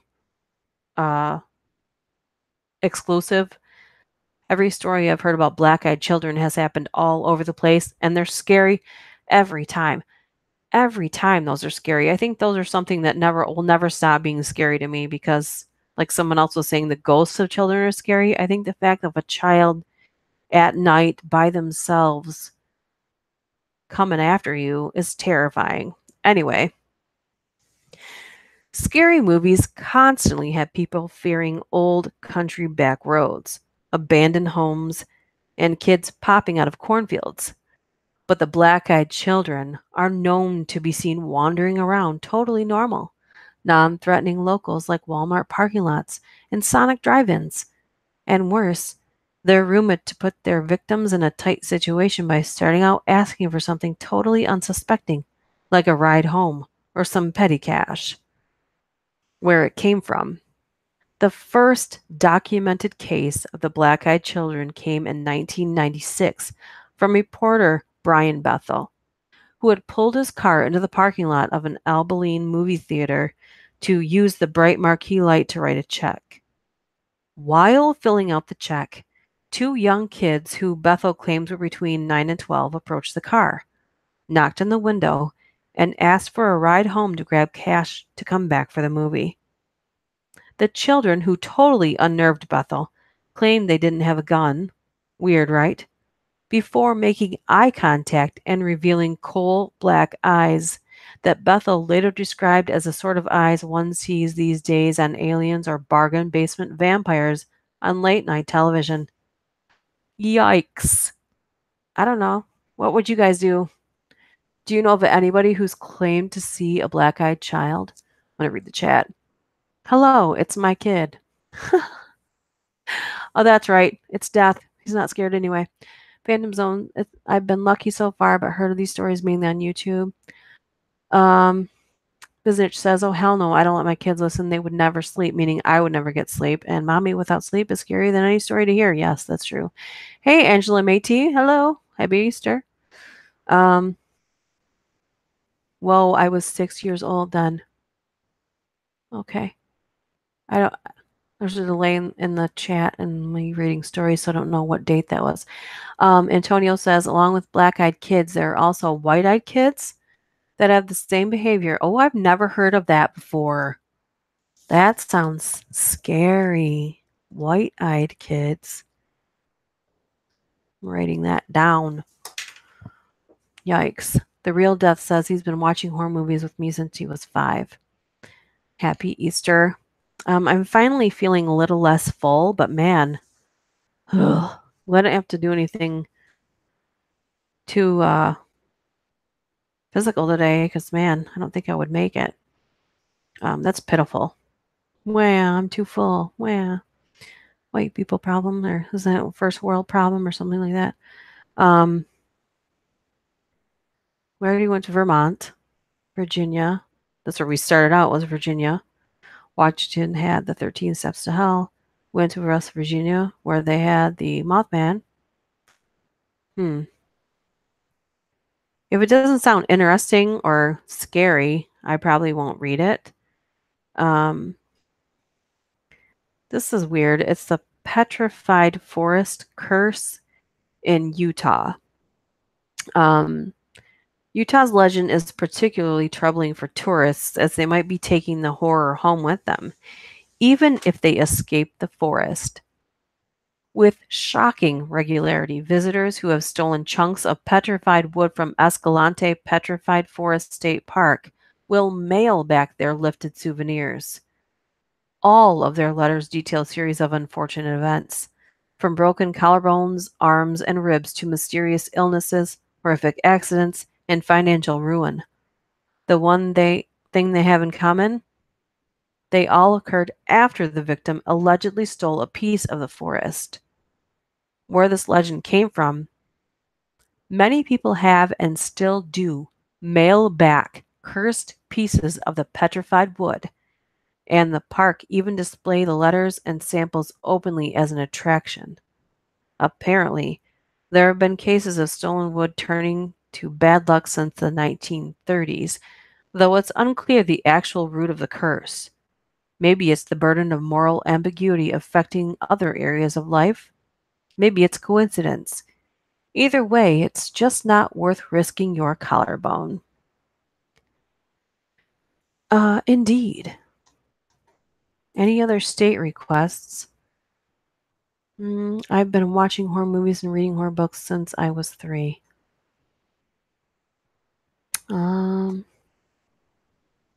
Rhode Island, theirs is called Mercy Brown. Rhode Island's home to many haunted houses, including the one that inspired The Conjuring. But one legend you can experience without trespassing is the tale of Mercy Brown. It seemed that back in the day, Rhode Island was in the midst of a vampire panic, and its most famous victim was a 19-year-old Mercy Brown. After her mother and sister died, Mercy succumbed to tuberculosis as well. Due to the panic, villagers presumed something supernatural was afoot. When they exhumed Mercy, the body was remarkably well preserved, so they removed her heart and liver, burned them down to ashes, and fed them to her sick brother. He died 2 months later. They say the spirit of Mercy, though, still haunts the cemetery of Exeter, where her gravesite remains a place where the morbid tourists flock, and a chill still hangs perpetually in the air. Where it came from, Historical fact. Mercy Brown died on January 17th of 1892, and her cremated heart was force-fed to her brother. Ugh. Her story is the most famous of many similarly gruesome tales that stoke the fires of Rhode Island's haunted landscape. Ugh. Who would force-feed anyone a cremated body part? Ugh, God, mercy. Sounds cult-like.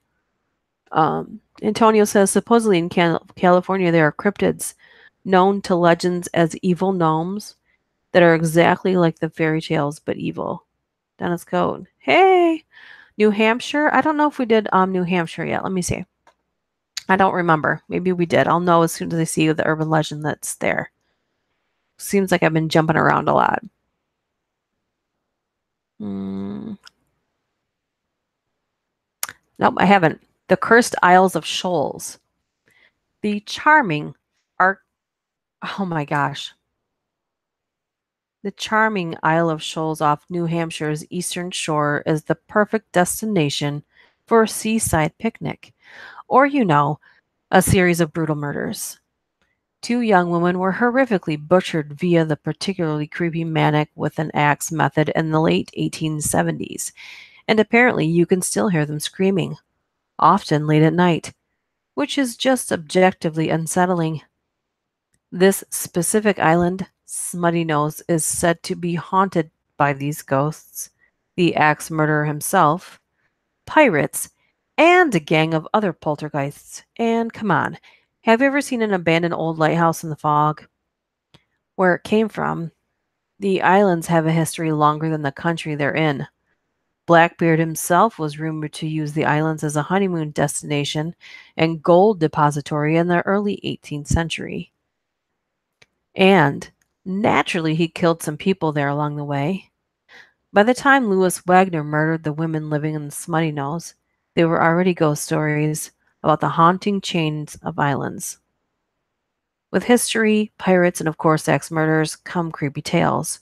And again, the abandoned lighthouses don't help. Ooh, I bet that is creepy. What's wrong with people? Yeah. Hey, Nino. What's up? Dennis Coate. Anybody just joining us? Happy Easter. We started with Bunnyman because of Easter, and we've kind of went down the urban legend rabbit hole, kind of jumping around from state to state. Eagle says, I've thought about making a video talking about the terrifying legends in my town. They're fascinating and many. Yeah, you should. When it comes to anything that you want to do for your channel, do it. Try it. It's yours. It's creative freedom, and that's what it's about. Antonio says in Alaska, there's supposedly an Inuit shapeshifting being known as the Otterman that, according to legend, steals souls. Yeah, I think the more rural that you get, the creepier those are. The bored tourist, hey, happy Easter. We are exploring urban legends. We started with Bunnyman, and we've sort of went down the rabbit hole from there. I'm probably going to leave this up so you guys can hear it. I don't know how funny it is. Usually I intermittent sprinkle in some comedy, but I really haven't today. I think I'm off my game because I'm so full from eating Easter dinner. Whew. I hope you guys are having a good holiday, if in fact you celebrate Easter at all. Because I know not everybody does. It's totally fine. Let's see here. I think we're running out of interesting urban legends. Nebraska has Seven Sisters Road. I know that I did a story that included several of these legends that I'm reading today. There's no shortage of creepy road where creepy things happen stories, but Nebraska's Seven Sisters Road is apparently particularly unsettling, with a legend of telling of a young man who, following a dispute with his family, led each of his sisters out to 7 different hills and hung them from a different tree. Where it came from, the precise origins of the legend are unclear. Sometimes it's the father rather than the brother, depending on who's telling the story. But it goes back long enough and is ingrained well enough in the local culture that it's taken into account when making highway construction plans. Whoa. Whoa. Checking the chat. Hey. Oh. Again, if anybody has a channel that's new here, trying to think of who has been here that had a channel. The Real Death has a channel. Ghost Eagle has a channel. Kahlest has a channel. Phantom of Darkness has a channel. And anybody else who has a channel that's here, let everyone know in the chat so they can check it out. I wish other people did that when you, I know that quite a few other people do that as well, but I mean, I think that I want to support people's creativity. I'm trying to see if there's any other ones to read before I call it an evening here that are from this list that I'm going from. I feel like that's not all 50 states either. I really feel like they've really not done. The Villisca Axe Murder House. Everybody's done that, haven't they? Everyone's heard of that one, right? I think you have.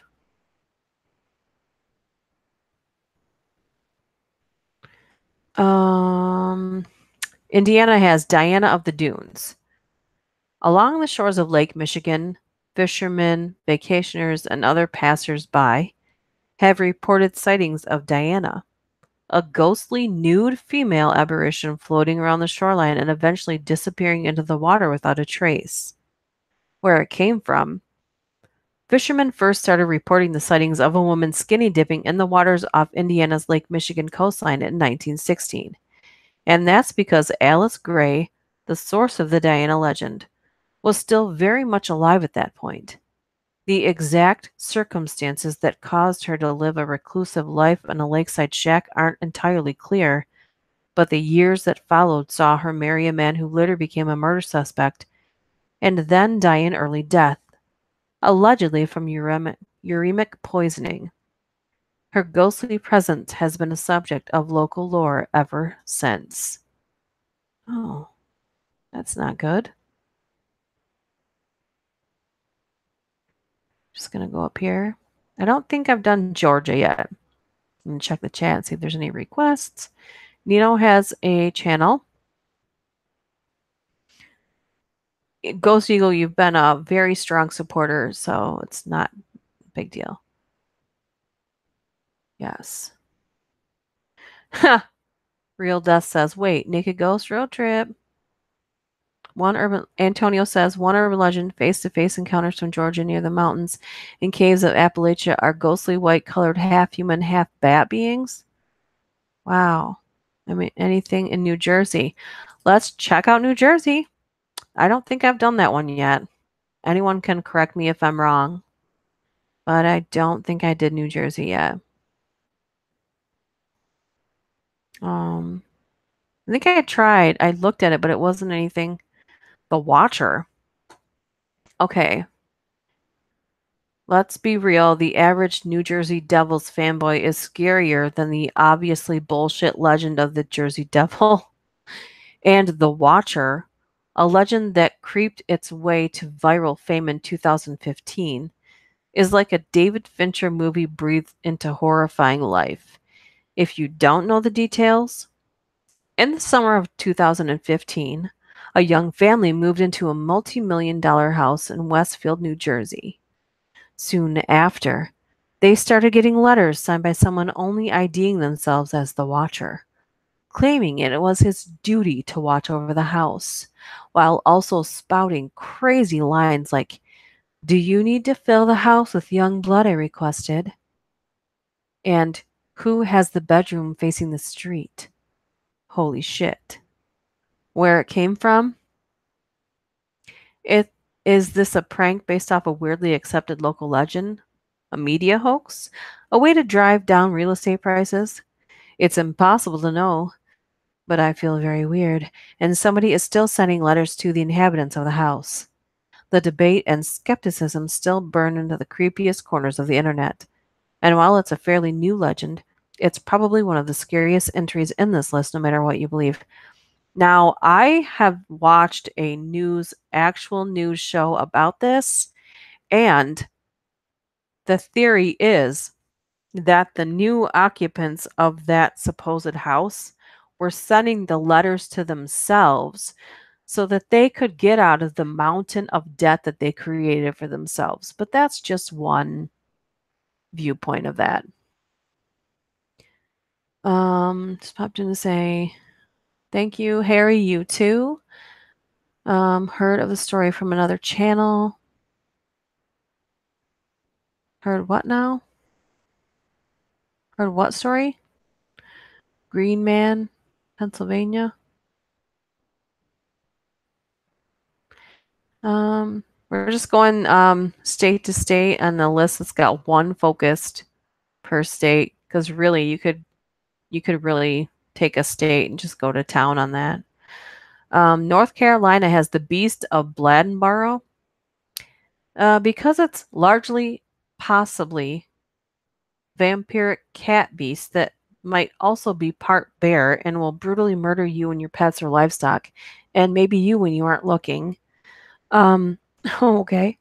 I've never heard of this before. I'm losing my voice. I don't know how much longer this will go. In 1954, a string of mysterious, gruesome deaths began to hit animals in and around Bladdenboro, North Carolina. Broken jaws, crushed heads, and even reports of blood completely drained from bodies. Eyewitness accounts varied but seemed to point to something vaguely feline in nature, but also larger and more powerful. The story made the national news, but there were multiple hunting parties that attempted to catch the beast. They never did, but the killings eventually stopped, at least for now. And checking the chat. The Watcher. Yeah. I'll try and find like maybe one more and then we might call it a night. Yeah, I think I've gone through most of the list, but I don't even think this is all of the states. I'm pretty sure this isn't all the states. Like, no way. We did the Mothman. Yeah, I don't think this is all of the states. I'm gonna go all the way up and see. I didn't see anything for Arkansas, or did I already do that? The Dog Boy, yeah, I did. To California, Colorado's Riverdale Road. Why it's creepy. So for 11 horrifying miles, Riverdale Road near Thornton, Colorado is crammed with enough horrifying legends to bring even the bravest paranormal investigator to his knees. From a ghostly runner attacking parked cars on Joggers Hill, to various demons, and even a phantom Camaro revving up and down the winding road. But the gates of hell seems the epicenter. The physical iron gates are now gone, but what remains is the partial shell of an old mansion where a madman supposedly burned his wife and children alive. Left behind are the barren, charred plot of land and a white-clad woman who wanders the area. She's joined by the ghosts of slaves supposedly hanged from the now charred tree. Go ahead and run away when you see something creepy like an ethereal pack of dogs. You'll probably just go bump into something worse, possibly hell, a portal to which some believe is there. That maybe explains why so many demons were conjured in a weird underground chicken coop near a set of underground tunnels. Damn. Where it came from. It's unknown where things got really hairy, though given the spirits of ghost slaves, it's safe to assume terrible things have been happening on Riverdale Road since the 1850s. And each time something terrible happened over the decades, it just kind of got stacked into this nesting doll of a horror show. Wow. Yeah.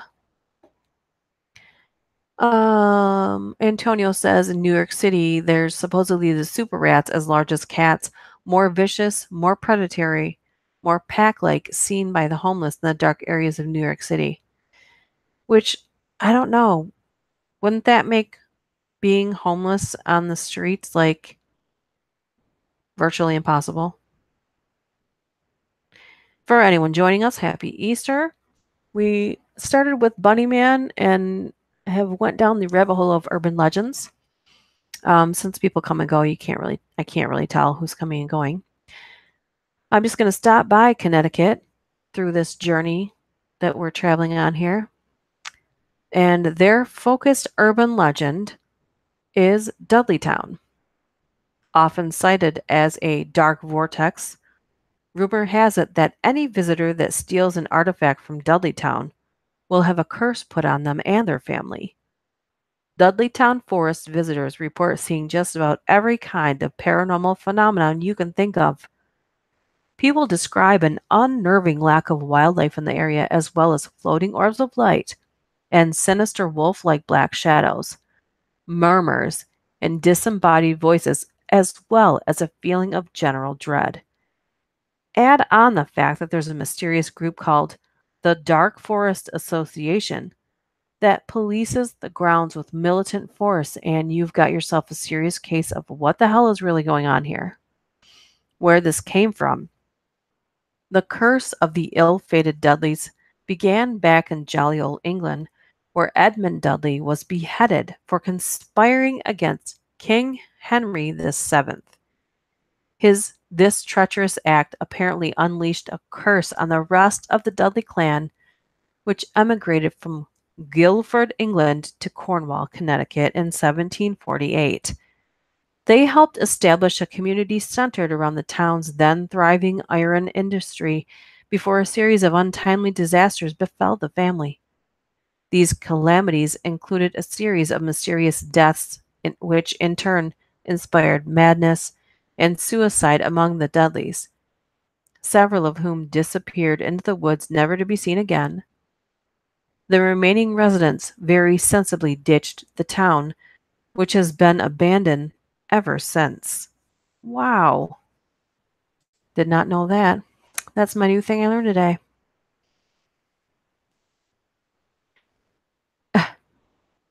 Eagle says, be right back. My package came. Business says, yeah, his name is Splinter, and he also has 4 turtles for sons. Yeah. Turtle power. Oh my goodness. I think we're going to skip. We're probably going to pick like 2 more, and then we're going to call it a night. All right, let's wrap it up with second to last will be Florida's skunk ape. I have never heard of this before. If you have, please let us know.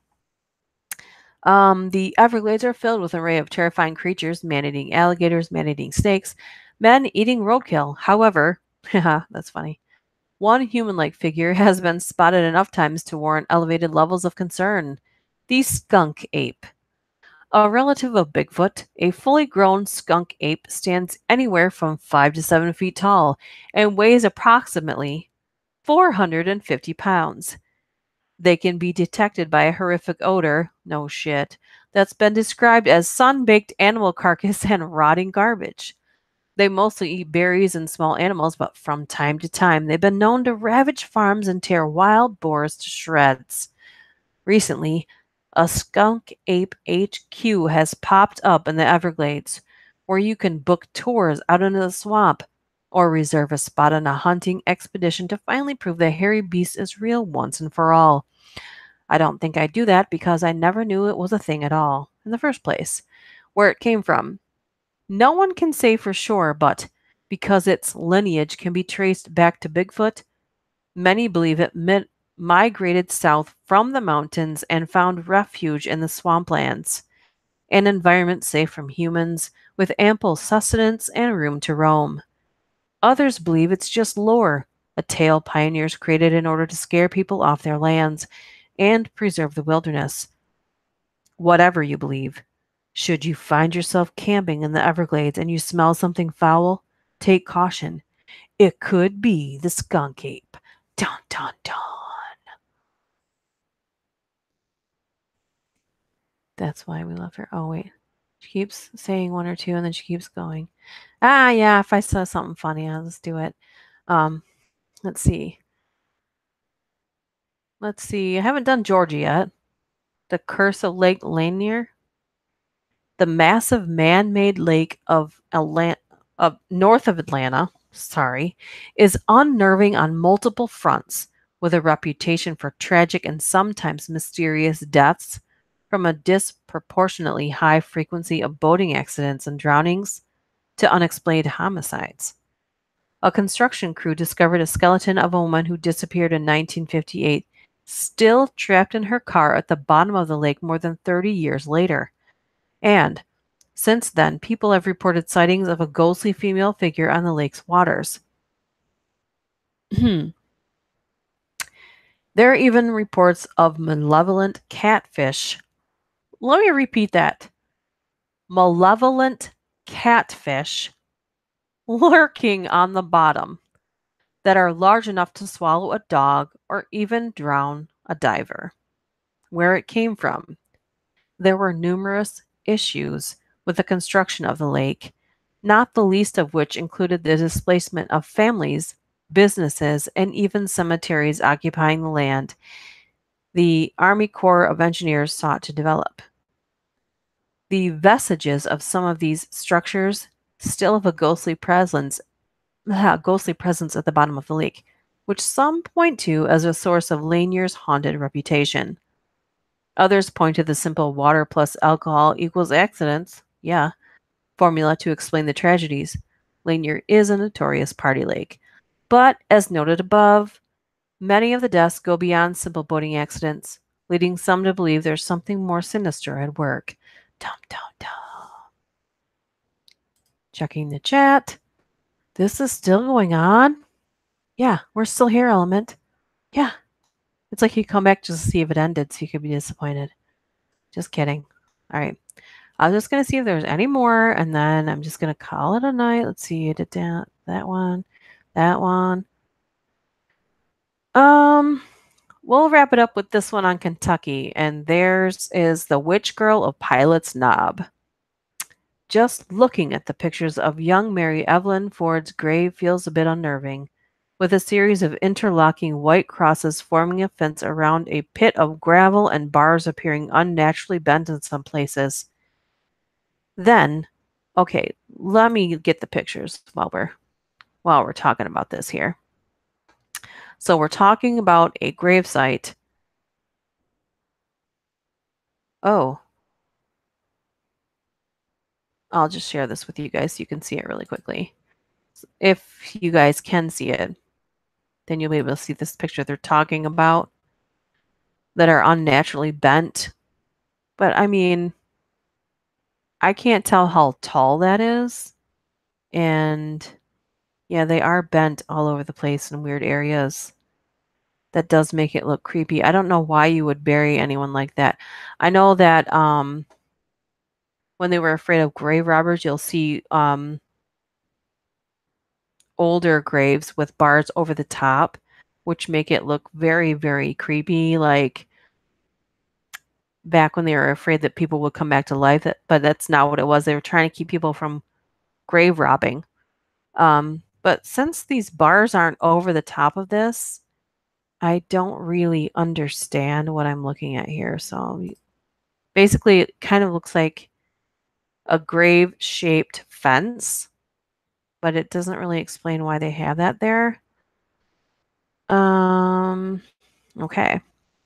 Anyway, the fence around a pit of gravel and the bars appearing unnaturally bent, but it doesn't say how tall it is, so it's kind of hard to tell. Anyway, then you hear the alleged backstory. So a mother and a daughter, both accused of witchcraft and burned at the stake in 1916. With 1916? That's okay. With the mother's charred remains being carried to a far-off location, while the daughter was buried in a steel-lined coffin carried in stone and encased in crosses to prevent her escape. Some have claimed to witness tiny footprints appearing in the gravel, or even a young ghostly figure trying to escape the gravesite. Kid ghosts, as we know, are the creepiest ghosts. So where it came from. While stories about the gravesite go back decades and naturally increase in detail with the growth of the internet, there is not much evidence that anyone was burned at the stake for witchcraft in the area in 1916. Even back then, that was generally big news. Mary Evelyn Ford really did die a tragic death, but the stated cause of death is peritonitis, an inflammation of the stomach lining. It's amazing what a truly unnerving gravesite can do for the imagination. We still wouldn't want to be near it at night. Yeah, that is creepy.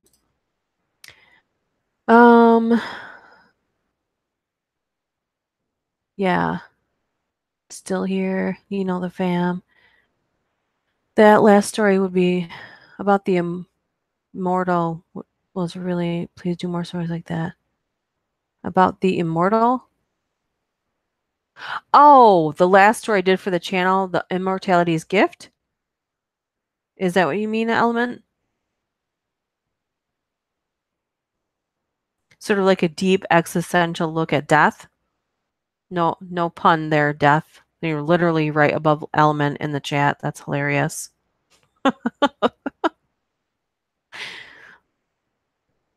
Yeah. When I look for stories and then when I just stumble on one that I really like that, I just have to do it. So I just hope that you guys like it. But really, when I do ones like that, usually when I do pastas, selfishly, those are usually more for me. So when you guys like them, I'm really happy that you like those. But those are usually ones where I read it, I'm like, yeah, I really like that. Like I think that people would like that, but I really, really like it. But the reason I live stream again tonight though was because yesterday just kind of got away from me. Or not, was it yesterday? Yeah. Saturday just got away from me, so I can't always post on Saturday and I can't always post midweek, so I'm kind of trying to sneak in a live stream to give you something else to listen to when I can't always get to a video. So hopefully that's helpful to you. I'm going to check the chat for any questions or anyone's channels or any requests before we wrap it up here. Now, if you're new here, we say goodbye in a certain way. I'm still checking the chat, waiting for requests and questions before I close it out. And I know there's a delay, so I have to wait a second here. I don't know how long the delay is. Anyway, we have a way that we say goodbye here, and it's not to be sarcastic, but we say goodbye in a way that we all know we aren't really saying goodbye, but it's not to just want to say bye without being like, yeah, Biznitch gets it. She's not new. He's not new here. I like all animals. I love all animals, by the way. I have 2 cats and 2 dogs. Yep, squirrel. Okay. And yeah, bye. Till next time. Thank you for watching. Thank you for coming. Happy Easter and happy Sunday if you don't celebrate Easter. Duke video on Apple Wi-Fi. Wife. Duke video on Apple wife. Okay. Yeah. Okay. I'm going to write that down, but I don't really know what that means. Duke video. Okay. And we will, on that note, wrap it up and say until next time. Bye.